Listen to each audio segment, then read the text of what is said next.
अब मैं जो स्टार्ट कर रहा हूं आप थोड़ा ध्यान से सुनिए। आज शाम को जब मैं प्रिपरेशन कर रहा था वर्ड की, तो आज मैंने बहुत स्ट्रांगली ये महसूस किया कि परमेश्वर मुझे इस वर्ड को प्रीच करने के लिए कह रहा है। और मैं ये वर्ड क्यों प्रीच कर रहा हूं, उसका एक रीजन है। क्योंकि आप में से बहुत सारे लोग, बुरा मत मानिएगा, आप में से बहुत सारे लोग प्रभु में आने के बाद भी अपने ओल्ड बिहेवियर में जी रहे हैं, और उस ओल्ड बिहेवियर को बाहर आने के लिए आज ये वर्ड प्रीच किया जा रहा है आपके बीच में।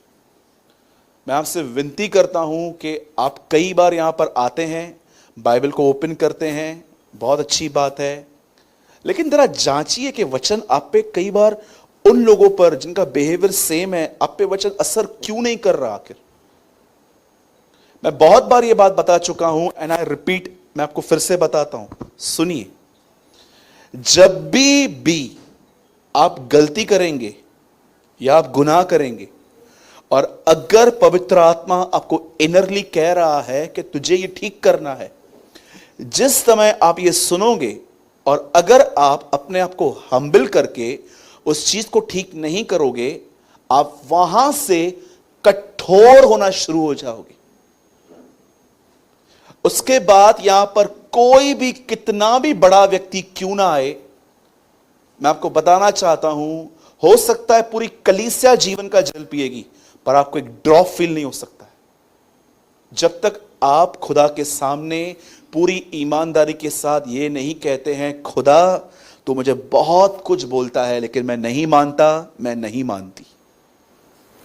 मैं कई लोगों को, जो बहुत पुराने लोग हैं, जो प्रभु में हैं, जब मैं उनकी जिंदगियों में अविश्वासियों का स्वभाव देखता हूं, तो मैं कई बार प्रभु से एक सवाल पूछता हूं, प्रभु ये 4 दिन अटेंड करने वाले लोग हैं, इनके पास न्यू किंग जेम्स वर्जन भी है, इंग्लिश बाइबल भी है, हिंदी भी है, इनके घरों में शुभ संदेश चैनल भी चलते रहते हैं, पर खुदावन ये बदले क्यों नहीं जाते। जानते हो परमेश्वर क्या कहता है? क्यों?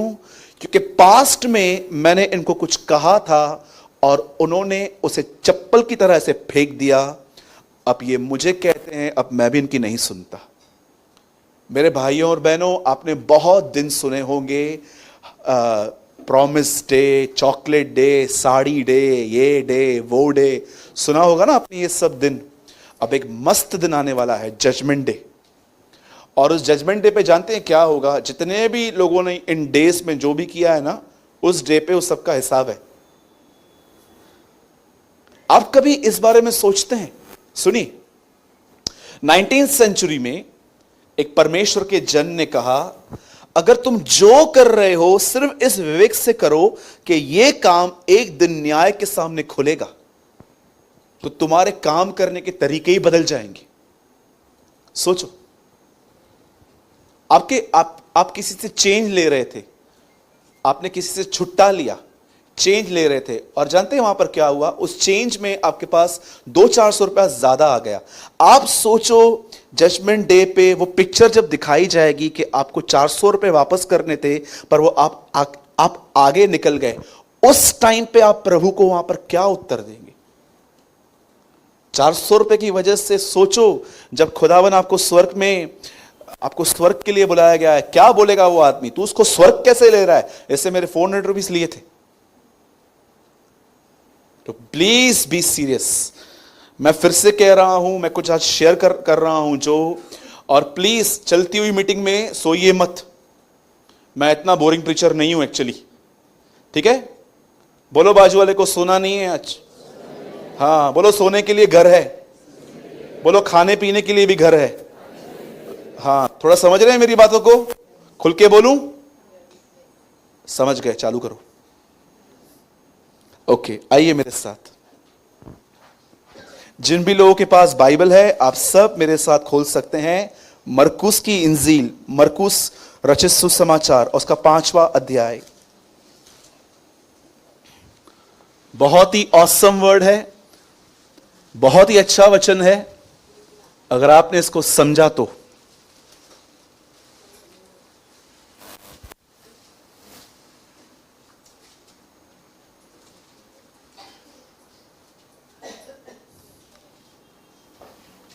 चैप्टर 5।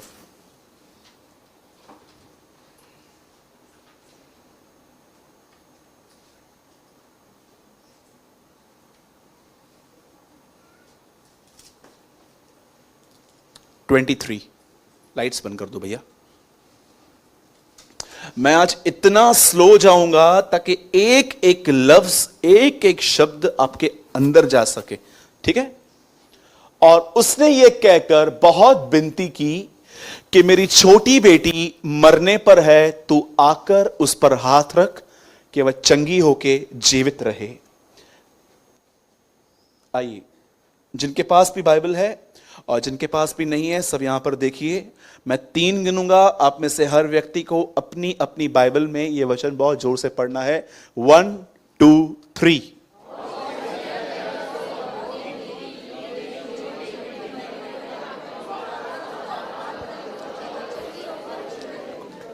और उसने यह कहकर बहुत विनती की कि मेरी छोटी बेटी मरने पर है, तू आकर उस पर हाथ रख कि वह चंगी होकर जीवित रहे। ध्यान दीजिए इस बात को, अब जो मैं आपको समझा रहा हूं, बाइबल मुकद्दस ऐसा बताती है, परमेश्वर का वचन ऐसा बता रहा है कि एक समय था जब प्रभु यीशु मसीह का यरदन नदी पर अभिषेक हुआ था। बहुत लोग ये बात नहीं जानते हैं कि यीशु के अंदर ऑलरेडी पवित्र आत्मा था, लेकिन अब पवित्र आत्मा इसीलिए ऊपर आया ताकि वो मिनिस्ट्री कर सके, ताकि 9 गिफ्ट्स जो थे होली स्पिरिट के वो ऑपरेट हो सके। और बाइबल ऐसा बताती है 30 साल यूसुफ और मरियम की आधीनता के बाद जब वो उस नदी पर आया, उस जॉर्डन रिवर पर आया, तो बाइबल ऐसा बताती है जब वो अपने कजिन ब्रदर से बपतिस्मा पाकर जब वो वहां से उठा, तो वचन ऐसा कहता है कि वो अपनी सेवकाई करने के लिए निकला। उसकी सेवकाई के अंदर बाइबल बताती है उसे एक व्यक्ति मिला। इस व्यक्ति का नाम याईर था और ये अच्छे से जानता था कि यीशु को दुष्ट आत्माएं निकालने का और बीमारों को स्वस्थ करने का, कोढ़ियों को शुद्ध करने का, मुर्दों को जिलाने का और परमेश्वर के राज्य के प्रचार करने का पूरा पूरा हक है। और देखिए, ये आदमी यीशु के पास आके कहता है, तू आकर उस पे हाथ रख कि वो चंगी होकर जीवित रहे। अब ध्यान दीजिए, बाइबल ऐसा बताती है उसकी पब्लिक मिनिस्ट्री में एक आदमी उससे मिलने आया। इसकी बेटी बहुत बीमार थी पर अब तक मरी नहीं थी। और वचन ऐसा कहता है जब यीशु ने यह सुना, आगे चल के आप पढ़ सकते हैं, आपके लिए होमवर्क है, ये चैप्टर पूरा आप घर पे पढ़ना, लेकिन यहां पर मत खोलिए। मैं आपको मेन जो थिंग है मैं आपको वो समझाना चाहता हूं। बाइबल ऐसा बताती है कि उसकी पब्लिक मिनिस्ट्री के अंदर एक व्यक्ति उससे मिला जिसकी बेटी काफी बीमार थी। और जैसे यीशु उससे मिला, वो यीशु को कहता है, प्रभु तू मेरे घर चल, मेरी बच्ची जो है वो बहुत बीमार है और अगर तू उस पे हाथ रखेगा तो वो चंगी हो जाएगी। अब हुआ क्या, जैसे यीशु के कानों में यह बात पता चली कि एक बच्ची बीमार है, वह अपने वहां से लेके उसके पास निकल चला। निकलते निकलते निकलते मैं आपको बताना चाहता हूं, इस लड़की तक पहुंचने में डिले हुई थी, लेट हो गया था। जानते क्यों लेट हो गया था? क्योंकि रास्ते पे एक और लेडी मिल गई थी और इस लेडी को कुछ प्रॉब्लम था, इसके बदन से खून बहता था 12 साल से। अब आप सोचते हो, क्या आप ये थोड़ा इमेजिन करो, जिस बहन के बदन में से 12 साल कंटिन्यू ब्लड बहता था, उसकी हालत क्या होगी? बाइबल बताती है मनुष्य का प्राण उसके लहू में है। आज भी आप देखिए, इंसान का जो सोल है वो ब्लड में है। उस बहन का सारा ब्लड एवरी डे थोड़ा थोड़ा करके इतनी कमजोर हो गई थी वो, पर उसने एक बात सुनी थी कि अगर मैं उसके वस्त्र को छू लूंगी तो मैं चंगी हो जाऊंगी। और बाइबल बताती है यीशु एक्चुअली इस लेडी के लिए नहीं, यीशु एक बच्ची को ठीक करने के लिए जब जा रहा था, जाते जाते लिखा गया है एक स्त्री उससे मिली और उसने उसके गारमेंट को टच किया और बाइबल बताती है वो ऑन द स्पॉट चंगी हो गई थी। और जैसे यीशु पीछे मुड़ा, यीशु ने पूछा, किसने मुझे छुआ? और वो कहती है, प्रभु मैंने। और यीशु ने उससे कहा, बेटी डर मत, तेरे विश्वास ने तुझे चंगा किया है, जा और कुशल से चली जा। लेकिन आप याद रखिए, जीसस कहीं और जा रहा था और जैसे यीशु ने उसे चंगा किया, सामने से एक आदमी आके कहता है, अब गुरु को कष्ट न दे, बच्ची मर चुकी है। और जैसे यीशु ने यह बात सुनी कि बच्ची मर गई है, लिखा है यीशु ने उन शब्दों को अनसुना कर दिया। अनसुना करने के बाद यीशु उस घर में गया और यीशु ने एक अलग एक भाषा में, उसने अपनी लैंग्वेज में उसे कहा, तलिता कूमी, हे लड़की उठ। और बाइबल ऐसा बताती है, आपको पता है जब यीशु वहां पर गया, वहां पर लोग रो रहे थे। Do you know? चंगा करने से पहले उसने हर एक को जो रो रहे थे बाहर निकाला। क्यों यीशु ने रोने वालों को बाहर निकाल दिया? हां, क्या आप ये बिलीव करते हो कि परमेश्वर उस घर में कभी काम नहीं कर पाता जिसमें लोग अविश्वासी हैं?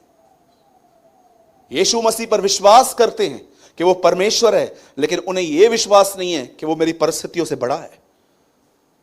बहुत सारे ऐसे लोग हैं जो ये बिलीव करते हैं वो मेरे लिए मरा, लेकिन वो ये बिलीव नहीं करते कि खुदावन मेरी परिस्थितियों से बड़ा है। आप जानते हो, जैसे यीशु वहां पर गया, यीशु ने कहा तलिता कूमी, उठ, और वो लड़की उठ गई। और सुनिए, जो बात मैं आपको समझाना चाहता हूं वो अब आ रही है। ब्रदर, मैं चाहता हूं आप मत खोलिए, मैं चाहता हूं सीधा लगाओ 5 का 43। प्लीज आप ओपन ना करें, यहां देखें क्या लिखा है, देखिए। और फिर उसने चिताकर आज्ञा दी कि यह बात कोई न जानने पाए, और कहा उससे कुछ खाने को दिया जाए। अब सुनिए, जैसे ये लड़की मुर्दों में से जिंदा हुई है, पहली चीज जो यीशु ने कही है वो है इस बच्ची को कुछ खाने के लिए दो। मैं सोच रहा था क्या वो भूखी थी? हेलो, मैं कुछ समझा रहा हूं आपको आज। कितने लोग ये बात जानते हैं, यीशु का हर चमत्कार एक शिक्षा है। यूहन्ना के 2 अध्याय में ऐसा लिखा गया है कि जब उसने पानी को दाखरस बनाया तो उसके बाद ऐसा लिखा है कि उसने पहला चिन्ह दिखाकर अपनी महिमा प्रकट की। चिन्ह, एवरी मिरेकल सिर्फ एक मिरेकल नहीं है, वो एक टीचिंग है, वो एक शिक्षा है। एक आदमी को देखिए, उसके पास आंखें नहीं थी, यीशु ने थूका, हाथ में मट्टी ली, सोचो आपको कोई ऐसा हीलिंग दे, आप किसी को बोलो मेरे को बुखार है और वो नीचे थूके, वो थूक उठाए, आप क्या कर रहे हो? लेकिन मैं आपको बताना चाहता हूं ये सिर्फ मिरेकल्स नहीं है, ये सब शिक्षाएं हैं। यीशु ने एक आदमी को देखा, उसके पास आंखें नहीं है, उसने थूका, अपने हाथ में मट ली, उसके आंखों पे लगाया। क्या बताना चाह रहा था वो इस चमत्कार के द्वारा? कि देखो, जो यीशु है वो एक्चुअली यहोवा है, जिसे परमेश्वर ने सृष्टि बनाई थी, उसके बाद इंसान को मट्टी से बनाया था कि देखो मैं वही परमेश्वर हूं। इसकी आंखें नहीं थी, मैंने मट्टी से आंखें दे दी। यह चमत्कार दिखाता था कि वो सृष्टि करता है। वैसे ही यह चमत्कार जो यीशु ने किया, मुर्दों में से जिंदा होने के बाद पहली चीज वो कहता है इसे कुछ खाने को दिया जाए, should be given her to eat. आपको पता है यह दृष्टांत क्या बताता है, यह चमत्कार क्या बताता है? मेरे भाइयों और बहनों, 3:1 कुलिस्सियों में ऐसा लिखा गया है, हम मसीह के साथ जिलाए गए हैं। कितने लोग ये बात जानते हैं हम जिलाए कैसे गए हैं? जब हम प्रभु में नहीं थे, हर प्रकार के गुनाहों में थे। कोई व्यभिचार में था, कोई इतना गुस्से में था कि चीजें उठा के फेंकता था, गालियां देता था, श्राप देता था। ऐसा गुस्सा था हम लोगों में। हम लोगों में इतनी जलन थी जब हम प्रभु में नहीं थे कि हम जलन के अंदर घर के घर बिगाड़ देते थे, किनकी शादियां तोड़ देते थे हम लोग जलन के अंदर आके। कुछ लोग जादू टोना भी करते थे। ये कब की दिशा है? जब आप खुदा में नहीं थे तो लिखा गया है तुम मरे हुए थे, लेकिन मसीह ने तुम्हारे साथ तुम्हें जिलाया है। आपको पता है जिलाए जाने का मतलब क्या होता है? आइए सब ध्यान दीजिए। जिलाए जाने का अर्थ यह होता है कि कोई समय था आप गुनाहों में थे, लेकिन आप जैसे प्रभु में आए, आपने सुसमाचार पर विश्वास किया। क्या है सुसमाचार? आज का प्रचारक कहता है चंगाई मिलेगी, आज का प्रचारक कहता है बरकत मिल जाएगी, आज का प्रचारक कहता है यह मिलेगा वो मिलेगा। मैं आपको बताना चाहता हूं यह सुसमाचार नहीं है। सुसमाचार है पापों की क्षमा और परमेश्वर से मेल मिलाप। सच्चा सुसमाचार, पौलुस कहता है उसने हमें मेल मिलाप का सुसमाचार सुनाया है। जानते हो सुसमाचार क्या है? What is gospel? आप में से बहुतों को सुसमाचार सिर्फ वर्ड पता है, लेकिन शायद आपको अर्थ नहीं पता है। सुसमाचार यह है कि मेरे गुनाह क्षमा किए गए हैं और अब परमेश्वर से मेरा मेल मिलाप होगा। That is gospel. आप जब प्रभु में आए, सब यहां पर ध्यान दीजिए, यह लड़की मुर्दों में से जिंदा होने के बाद इसके लिए कहा गया है इसे कुछ खाने को दो। आपको पता है हम इस लड़की की तरह मरे हुए थे अपने गुनाहों में, और जब अब यीशु में आए तो हमें पता चला, अरे ये हम क्या कर रहे हैं, ये क्या हमारे जिंदगी में हो क्या रहा है। खुदा ने हमें जिलाया। जैसे इस लड़की को मुर्दों में से जिंदा होने के बाद पहली चीज कही थी, इसको खाने के लिए दो। मैं आपको बताना चाहता हूं, यदि आप जिलाए गए हैं, यदि आपको अब भले और बुरे का ज्ञान आ चुका है, क्या सही है क्या गलत है, मैं आपको बताना चाहता हूं मेरे भाइयों और बहनों, जैसे इस लड़की को खाने के लिए कहा गया था इसे कुछ दो, वैसे ही आप और मैं जो जिलाए गए हैं, जिन्हें यह पता चल गया है कि हम पहले गुनाह में थे और हम गलत कर रहे हैं, यदि आपको यह वचन नहीं मिला खाने के लिए, तो मैं आपको बताना चाहता हूं आप अपने गुनाहों में दबे और फंसे हुए रहोगे। मैं आपसे पूछना चाहता हूं, सब यहां पर ध्यान दीजिए। अगर आप पुराने हैं तो आपको तो बहुत ज्यादा ध्यान देना चाहिए आज। Listen very carefully. कभी आपने इस सवाल का उत्तर अपने आप से पूछा है, 5 साल हो गए मुझे प्रभु में, 6 साल हो गए मुझे प्रभु में, हर रविवार में चर्च जाता हूं और भी दिन जाता हूं, पर मैं अपने पुराने स्वभाव से निकल क्यों नहीं पा रहा। आखिर क्यों मुझे पुराना स्वभाव, गुस्सा, घमंड, जलन मुझे वापस पकड़ती है। जानते हो रीजन क्या है? जलाए जाने के बाद तुम्हें खाना नहीं मिला है, इसलिए तुम वापस मर गए हो। मैं आपसे पूछना चाहता हूं, कितने लोग हैं यहां पर जिन्होंने जलाए जाने का अनुभव महसूस किया है? मैंने किया है। बस एक ही आदमी है यहां पर, कोई और नहीं है। आइए, कितने लोग हैं जिनको ऐसा लग रहा है प्रभु में आके कि पहले हम बहुत गंदे काम करते थे? आइए, हाथ उठाइए। ठीक है, हम सबों को जिलाए जाने का अनुभव है, पर आपको पता है एक जिलाया हुआ आदमी अगर वो प्रभु में जीना चाहता है, एवरी डे वो प्रभु के साथ रहना चाहता है, तो ये जरूरी है उसे एवरी डे खाना मिले। और अगर उसे खाना नहीं मिला, आपको पता है वो क्या होगा? वो वापस अपनी मरी हुई दिशा में चला जाएगा। सिर्फ होगा क्या? कलीसिया में वो एक्टर बन के रहेगा, लेकिन यहां से जाने के बाद उसके सारे काम ढोंगीपन के होंगे। और मैं आपको सच कहता हूं, हमारी कलीसिया पाखंडियों से भरी पड़ी है इन दिनों में। ऐसे ऐसे बिलीवर्स हैं हमारे बीच में, मैं आपको सच कहता हूं, इतनी अच्छी एक्टिंग कर लेते हैं वो लोग, लेकिन आप घर पे जाइए, आपको पता चलेगा वे सच्चे विश्वासी नहीं है।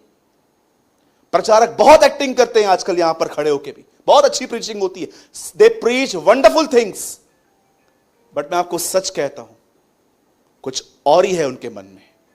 एक सिंपल चीज मैं आपको बताना चाहता हूं, ध्यान दीजिए। अब बाइबल ऐसा बताती है, यीशु मसीह घर में गया, वहां पर 2 बहनें थी, एक का नाम मार्था और एक का नाम मरियम था। बाइबल ऐसा बताती है कि मरियम जैसे यीशु आया, मरियम उसके पैरों पे बैठ के यह सुनना चाहती थी कि मेरा मालिक आज क्या प्रचार करेगा, लेकिन मार्था यह जानना चाहती थी कि वो क्या क्या खाएगा। आपको पता है 2 तरह के लोग हैं मसीहत के अंदर। एक ऐसे हैं जिनको सारा दिन काम काम काम, घर का काम, शॉप का काम, ये काम वो काम। अब आपको लगता है कि खुदा आपके काम के खिलाफ होगा? मैंने बहुतों को देखा है, वो फ्री में बैठे रहते हैं ना, कुछ ना कुछ काम काम, ये कैसे होगा ये कैसे होगा। आपको पता है मार्था के घर में यीशु आया था, लेकिन उसका फोकस एक चीज पे था, काम काम। आप भी जानते हो, मैं भी जानता हूं कि आप में से यहां जाने के बाद आपके मन में अधिकतर क्या चलता रहता है। लेकिन मरियम सब चीजों को साइड में रख के आई थी, लेकिन मार्था उसके लिए भोजन बना रही थी। लेकिन मरियम यह जानना चाह रही थी कि प्रभु के पास मेरे लिए क्या भोजन है। और आपको पता है वो एवरी डे, न कि एवरी डे, जिस दिन यीशु उसके घर में आया, वो उसके पैरों पे बैठकर ये खाना ले रही थी। आपको पता है खाना एक्चुअली क्या है? अगर आप कहोगे वचन, तो मैं आपको कहूंगा आप इतना बाइबल पढ़ के भी पुराने क्यों? आप में से हर व्यक्ति, मुझे लगता है, यहां पर कुछ टाइम बाइबल पढ़ता है, पर उसके बाद भी चिंता, परेशानी, स्ट्रेस, आपका पुराना स्वभाव आपको क्यों नहीं छोड़ रहा? मेरे भाइयों और बहनों, याद रखना, अगर आज की सभा, अगर आज का वचन आपको चेंज नहीं कर पाया ना, तो मैं सच कहता हूं, मुझे नहीं पता है फिर आप कैसे बदलोगे एक दिन। आप जानते हो, मरियम उसके पैरों पे बैठी हुई थी। मेरा बाइबल कहां गया? मरियम उसके पैरों पे बैठी हुई थी और उसको सुन रही थी कि वो क्या कह रहा है, क्या कह रहा है, क्या कह रहा है। आप जानते हो ये बाइबल आपको क्यों मिली है? मैं आपको एक बहुत ऑसम स्टेटमेंट दिखाता हूं एक व्यक्ति की। जरा देखो ये बाइबल, एक छोटे से स्टेटमेंट में इसने बाइबल के लिए देखो क्या लिखा है यहां पर। The Bible is not man's word about God, but God's word about man. Bible एक मनुष्य की किताब नहीं है जो परमेश्वर के विषय में बताती है। बाइबल एक परमेश्वर की किताब है जो मनुष्य के लिए लिखी गई है। क्योंकि हम में से बहुत सारे लोग इस चीज को नहीं समझ पाते हैं।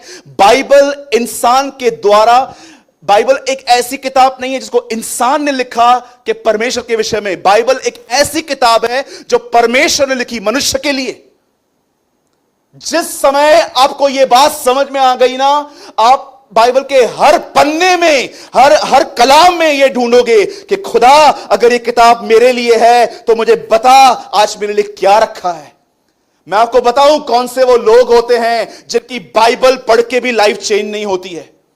वो लोग होते हैं जो बाइबल को किताब समझ के पढ़ते हैं। उन्हें लगता है कि पास्टर ने मुझे आज्ञा दी है, भाई ने मुझे आज्ञा दी है, एक अध्याय तो पढ़ना ही है। वो सिर्फ अपनी धार्मिक एक स्पिरिचुअल, या तो मैं कहूंगा एक रिलीजियस ड्यूटी पूरी करते हैं, एक अध्याय पढ़ने की, और अपने आप को कहते हैं हां आज मैंने पढ़ लिया। लेकिन कितने लोग हैं जो परमेश्वर को बाइबल खोलते समय ये कहते हैं, प्रभु ये बाइबल मैं इसलिए पढ़ रहा हूं क्योंकि मैं जानना चाहता हूं कि तू मुझसे आज क्या बात करना चाहता है। मैं फिर से कहूं, हेलो, बाइबल को किताब की तरह पढ़ रहे हो आप कि आप बाइबल को इसलिए उठाते हो क्योंकि आप ये जानना चाहते हो कि प्रभु मुझसे क्या बात कर रहा है। आई रिपीट अगेन, मैं फिर से कह रहा हूं, आप बाइबल को उठा रहे हो कि आप बाइबल को इसलिए उठाते हो क्योंकि आप जानना चाहते हो कि आज परमेश्वर आपसे क्या बात करना चाहता है। मैंने एक दिन बाइबल उठाई और मैंने प्रभु से कहा, प्रभु आज जो भी तू मुझसे बात करेगा ना, मैं एक्सेप्ट करूंगा। और जब मैं अपना डेली पोर्शन कंप्लीट कर रहा था, मैं पढ़ रहा था, एक दिन मैं एक वचन पे पहुंचा जिसमें ऐसा लिखा गया था, यदि तुम्हारी धार्मिकता शास्त्री और फरीसियों की धार्मिकता से बढ़कर ना हो तो तुम परमेश्वर के राज्य में कभी प्रवेश नहीं कर सकते। मैं बहुत पढ़ा, मैंने कहा प्रभु उसका अर्थ क्या है? कौन है ये फरीसी लोग? क्या है इनकी धार्मिकता? और क्यों तू हमसे यह कहता है कि अगर तुम इससे धार्मिक न बनो तो तुम परमेश्वर के राज्य में कभी प्रवेश नहीं कर पाओगे? आपको पता है उनकी धार्मिकता क्या थी? उनकी धार्मिकता थी स्त्री को टच मत करो क्योंकि यह व्यभिचार है। लेकिन यीशु ने कहा, मैं तुमसे कहता हूं किसी स्त्री को देख के अपने मन में वासना भरे विचार न रखो। यीशु ने कहा ये मेरी व्यवस्था है। उसके बाद यीशु कहता है, तुम सुन चुके हो, ये उनकी शास्त्र है, ये उनकी धार्मिकता है कि तुम हत्या न करो, पर मैं तुमसे कहता हूं किसी से नफरत मत करो। हेट्स किल के समान है। जो नफरत करते हैं वो एवरीडे एक दूसरे को छुरे डालते हैं। मैंने प्रभु से कहा, प्रभु मर्डर तो बाहर होता है, नफरत तो अंदर होती है। मैंने कहा, प्रभु क्या ऐसा हो सकता है कि कोई मुझसे बुरा चले और मैं अपने मन के अंदर उसके लिए बुरा ना सोचूं? प्रभु ने कहा, आगे पढ़, मैंने इन्हीं बातों पर चलने के लिए तुम्हें पवित्र आत्मा दिया है। मेरे भाइयों और बहनों, क्या आप हर दिन जब इस किताब को खोलते हो तो क्या आप परमेश्वर को बात करते हुए पाते हो? क्या आपको सिर्फ इतना ही पता चलता है कि यीशु गलील से यरूशलेम गया, बथेस्दा से वहां पर गया, मार्था से मिला, मरियम से मिला? अगर परमेश्वर आपसे बात नहीं करता तो आप जान लो कि आप इतने दूर चले गए हो कि अब आप उसकी आवाज को नहीं सुन पा रहे हो।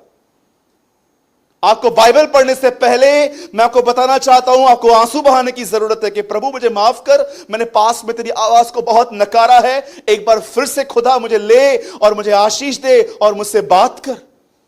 मैं आपको सच कहता हूं, जिस दिन मैं खुदा को सुनते हुए नहीं पाता, मैं समझ जाता हूं समथिंग इज रॉन्ग। क्योंकि बाइबल की शुरुआत हुई है, प्रभु ने 6 के 6 दिन बात की है, वो मुझसे बात क्यों नहीं कर रहा? एक बच्ची मर गई, उसके बाद यीशु कहता है इसे कुछ खाने को दो। हर मसीह जो यहां पर बैठा हुआ है, आप प्रभु में जब नहीं थे आप मरे हुए थे, लेकिन जब आप प्रभु में गए आप जिलाए गए। जैसे इस बच्ची को भोजन दिया गया, तुम्हें हर दिन खुदा के साथ जीने के लिए तुम्हें भोजन की जरूरत है। एक बच्चा जब मां के पेट से बाहर आता है, अगर वो नहीं रोता तो आपको मैं बताना चाहता हूं उसके बैक में धक्के मारे जाते हैं। उठ, क्या हुआ तुझे, उठ। उसका रोना एक चिन्ह है कि वो जीवित है। पतरस कहता है नए जन्मे बच्चों की तरह आत्मिक दूध की लालसा करो। मैं आपको बताना चाहता हूं, यदि आपके अंदर खुदा को सुनने की भूख और प्यास नहीं है, तुम एक मरे हुए मसीह हो। तुम्हें वापस जिलाए जाने की जरूरत है। तुम बाइबल को छोड़ो, घुटनों पर आओ, खुदा से कहो मुझे माफ कर, क्योंकि पुराने समय में तूने मुझे कुछ तो कहा है जो मैंने नहीं सुना है, मुझे क्षमा कर। मैं नम्र करता हूं अपने आप को, और मैं यीशु के नाम से भविष्यवाणी करता हूं, सेम डे पे खुदा आपसे बात करना शुरू कर देगा। सेम डे पर परमेश्वर आपसे बात करना शुरू कर देगा। आप बिलीव कीजिए, आप बाइबल ओपन करोगे ना, आपको ऐसा लगेगा कि कोई मुझसे बात कर रहा है, कोई मुझे कह रहा है कि मैं ठीक करूं सब कुछ। तुम मसीह में जिलाए गए हो, कभी इस बात को मत भूलो। मेरे भाइयों और बहनों, पूछो अपने आप से, कहीं ऐसा तो नहीं है मार्था की तरह तुम्हारे मन में संसारिक कामों को भर दिया गया है, कि तुम मरियम की तरह हो जो कामों से पहले यह जानना चाहते हो कि खुदा क्या कहता है। अपने बपतिस्मे के बाद पहली चीज यीशु मसीह कहते हैं, मनुष्य रोटी से नहीं परंतु परमेश्वर के मुंह से निकले गए वचन से जीवित रहेगा। पहली चीज उसने कही है। पूछो अपने आप से,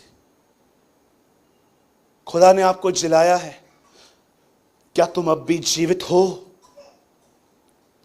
प्रकाशित वाक्य में एक पास्टर था, उसको दूत कहा गया है, परमेश्वर का दूत। आपको पता है सुबह से लेकर रात तक वो क्या करता था? परमेश्वर के राज्य का प्रचार, विजिटिंग्स, इसके घर में, उसके घर में, इसके घर में, उसके घर में। आप उसके सामने जाओ, चिल्ला चिल्ला के आपके लिए प्रार्थना करेगा। मैं आपको बता सकता हूं उस पास्टर के लिए।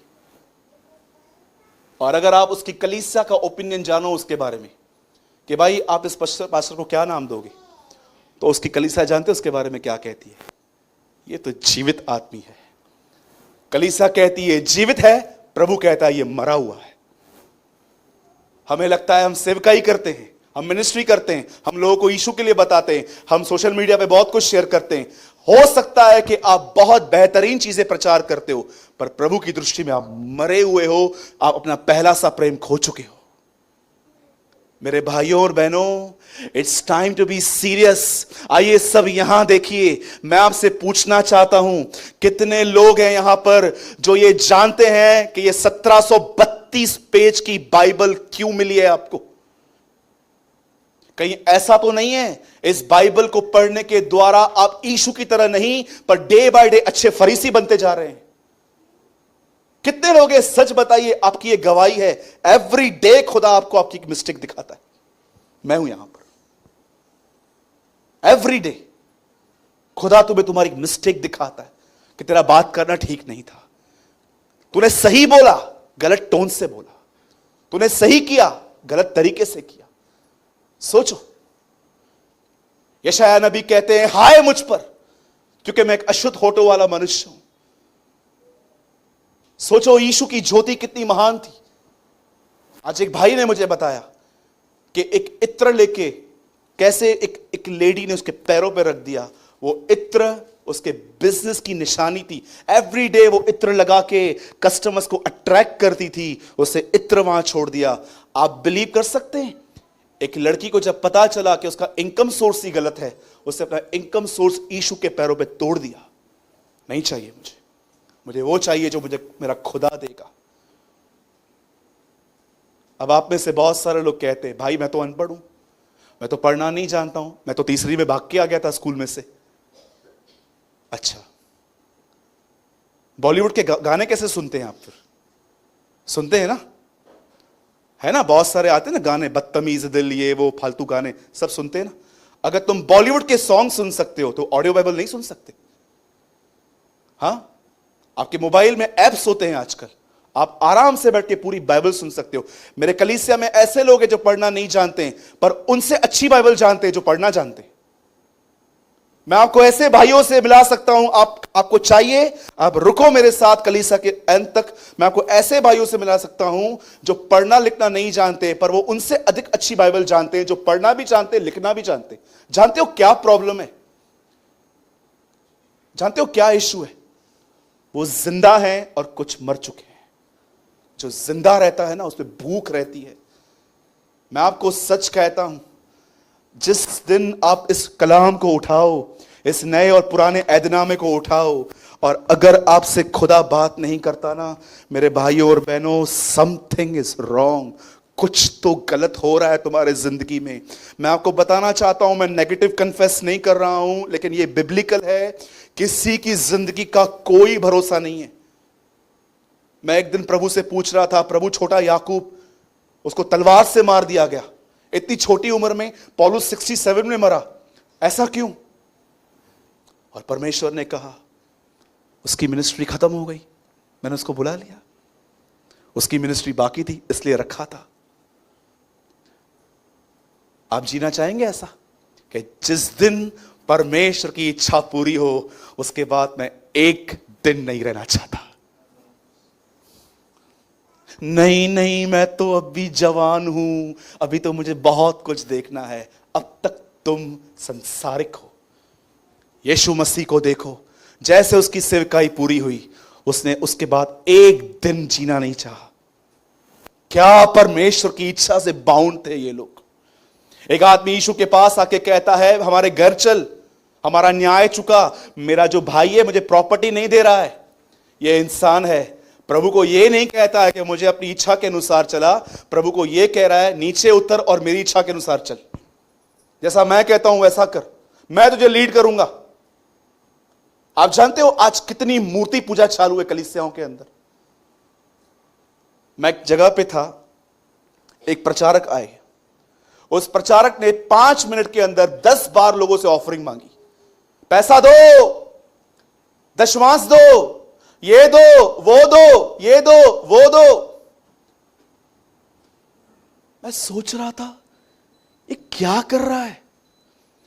और जानते हैं, जब ऑफरिंग आई उसके बाद लास्ट में क्या कहा? जिन्होंने नहीं दिया ये बात जान लो, अगर प्रभु को नहीं दोगे तो डॉक्टर को दोगे। मैंने कहा प्रभु मुझे 5 मिनट खाली दे, मुझे इससे बात करनी है। मैं वादा करता हूं मैं उसके बाद पश्चाताप करूंगा, पर मेरे को 5 मिनट से बात करने दे। कैसे खुदा के लोगों को डरा रहा है ये चोर। सच कहता हूं, मैं सच कहता हूं, मैं झूठ नहीं बोल रहा हूं। आज बहुत सारे लोग आप देखो, पैसा पैसा पैसा। अरे यीशु किधर है भाई? Where is Jesus? यीशु कहां पर है? प्रचारक डिसीव हो चुके हैं, अपनी मूर्ति पूजा चालू है। मैं 60 देशों में गया, मैं 70 देशों में गया। मेरे द्वारा एक आदमी एक कलीसिया में गया था और एक आदमी का उससे प्रचार सुना, और अगले दिन उस आदमी ने कहा आज कलीसिया में 200 लोग आए थे, मैं जहां पर गया हुआ था, और उस आदमी ने देखा था खाली 20 ही लोग थे। तो उसने बोला नहीं नहीं पास्टर गलत नहीं है, हम लोग गिन रहे थे, पास्टर उंगलियां गिन रहा था। उंगलियां तो 200 हुई ना, बरोबर है ना? एक आदमी को 10 है तो 200 हुई ना। इतनी बड़ाई अपनी मूर्ति, इट्स आइडल वर्शिप। ये मूर्ति पूजा ही है, इट्स आइडल वर्शिप। मैं आपको बताना चाहता हूं मेरे भाइयों और बहनों, यदि आपको कभी डालने के लिए पैसा न होना, चिंता मत करना, खुदा तब भी आपसे प्यार करता है। Still he loves you. वही तुम्हें डालने के लिए बीज देता है। किसी से मत डरना, कोई भी तुम्हें डराए अगर पैसा नहीं दोगे तो तुम्हें आशीष नहीं मिलेगी, ये नहीं मिलेगा, वो नहीं मिलेगा, उनको बोलना I reject your words in Jesus name. मुझको खुदा ने दिया था और मुझे देगा। जानो अपने परमेश्वर को। एक चीज मैं आपको बताना चाहता हूं, मैं चाहता हूं आप बाइबल बंद करो। मुझे लगता है ये सुन के थोड़े हैरान हो जाएंगे। आज कुछ अजीब ही है हमारे कलीसिया में। मैं विश्वास करता हूं यीशु हमारे बीच में है आज। आमीन। सुनिए, इससे पहले कि मैं क्लोज करूं, I tell you one thing. 95 साल की उम्र में एक व्यक्ति कलीसिया को एक लेटर लिख रहा था। आपको पता है, उससे अपने लेटर में एक बार भी अन्य भाषा के लिए नहीं लिखा। जबकि आप देखो, लोग अन्य भाषाओं पे लड़ते हैं आजकल, मेरे पास है, तेरे पास नहीं है, तेरे पास नहीं है, मेरे पास है। डू यू नो, उस आदमी ने अन्य भाषा के लिए कुछ नहीं लिखा। उस आदमी ने यह नहीं लिखा कि हमारे पास पैसे नहीं है, कृपया हमें भेजो ताकि प्रभु का काम चल सके। वो जानता था परमेश्वर ने उसे सिर्फ 5 पन्ने दिए हैं लिखने के लिए, 5 पेजेस। वो जानता था कि खुदावन ने सिर्फ मुझे 5 पेजेस दिए हैं लिखने के लिए, और उससे डिसाइड किया मैं सबसे इंपॉर्टेंट चीज लिखूंगा। और जानते हैं उसने अपनी पत्री में क्या लिखा? जीवन प्रकट हुआ है, हमने उसे देखा है, हमने उसे सुना है, हमने उसको छुआ है, हमने उसको सुना है। आपको पता है वो क्या बता रहा है? हमारे कलीसिया में मेन प्रॉब्लम ये नहीं है कि अन्य भाषा किसको है, नहीं है, पैसा है, नहीं है। सबसे बड़ा प्रॉब्लम ये है, हमारे कलीसियाओं में से जीवन गायब है, जिंदगी नहीं है। लोगों के पास नॉलेज बहुत है, मांगो तो तुम्हें, ढूंढो तो तुम, खटखटाओ तुम्हारे लिए, तुम मुझ में बने रहो, मैं तुम में बना रहूं, जो चाहो मांगो तुम्हारे लिए। हमें पूरा ज्ञान है, लेकिन हमें अपने गुस्से पे कंट्रोल नहीं है। मेरे भाइयों और बहनों, उस परमेश्वर के जन को जानो। अगर आपको चाहिए, आप घर जाके आज पहला यूहन्ना पढ़ना, आप देखना, वह अपनी पत्री में बहुत बार लिखता है जीवन जीवन जीवन। जानते हो जीवन का मतलब क्या? ये वो जीवन नहीं जो आप जी रहे हो, ये वो जीवन है जो यीशु के अंदर था, और वो कहता है वो आज कलीसियाओं में नहीं है। जीवन के पीछे भागिए। परमेश्वर ने अपने पहले के पन्नों में यह दिखाया है कि जीवन का वृक्ष था। मैं एक बार लास्ट टाइम मॉरल को रिपीट करना चाहता हूं। एक लड़की, वो मर गई थी, यीशु ने उसको जिलाया, और जिलाए जाने के बाद उसके लिए कहा इसे खाना दो। हम बिल्कुल यायर की बेटी की तरह थे, प्रभु में आने से पहले गुनहगार थे, ऐसे ऐसे काम करते थे कि हम कबूल नहीं कर सकते, यहां पर हमें शर्म महसूस होती है।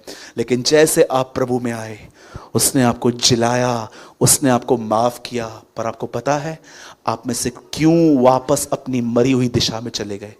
क्योंकि आपको भोजन नहीं मिला है। जानते हो भोजन क्यों नहीं मिला है? क्योंकि तुमने इसे किताब समझ के पढ़ा है, जिंदगी की रोटी नहीं। इसे उठाओ आज रात को, कहीं देर ना हो जाए कल। आप जानते हैं बाइबल की अंतिम प्रार्थना क्या है? उसके बाद बाइबल साइलेंट है, कोई प्रार्थना नहीं बताती। The last prayer of the Bible is, यूहन्ना कहता है, हे प्रभु यीशु आ। ये वचन तुम्हें उस लेवल पे ले जाएंगे एक दिन जब तुम भी ये प्रार्थना करोगे, कम लॉर्ड जीसस। और जानते लास्ट में क्या लिखा है? हाँ आमेन। कितने लोग हैं जो इस प्लेस पे पहुंचना चाहते हैं कि तुम भी ये प्रार्थना कर पाओ और तुम भी ये कह पाओ, यस कम। आज बहुतों को कहता हूं यीशु मसीह आने वाला है, डिस्टर्ब हो जाते हैं। जानते हो क्यों डिस्टर्ब होते हो? क्योंकि तुम जानते हो कि तुम्हारे जीवन में पाप है। मेरे भाइयों और बहनों, बी अलर्ट, बी अलर्ट। आज का संदेश शायद आपके कानों को पसंद नहीं आया होगा, लेकिन दिल से जानता हूं प्रभु खुश है आज। बिलीव पे मैं पूरे हृदय से विश्वास करता हूं कि खुदावन खुश है। आज के बाद मैं फिर से कहता हूं, सब यहां देखिए,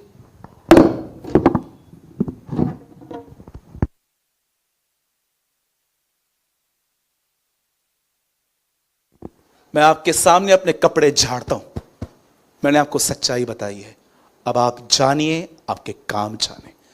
परमेश्वर को न्याय के दिन मत कहना कि मैंने क्या किया। मैंने आपको सब कुछ बताया। पिलातूस ने अपने पैर धोए, अपने हाथ धोए थे। मैं आपके सामने अपनी शर्ट झाड़ता हूं आज कि मैंने आपको संपूर्ण सत्य बताया है। अब ये आप जानो, आपका खुदावंत जाने कि आपका संबंध उसे कैसा है। यदि हम उसके साथ मर गए हैं तो हम उसके साथ जिएंगे भी।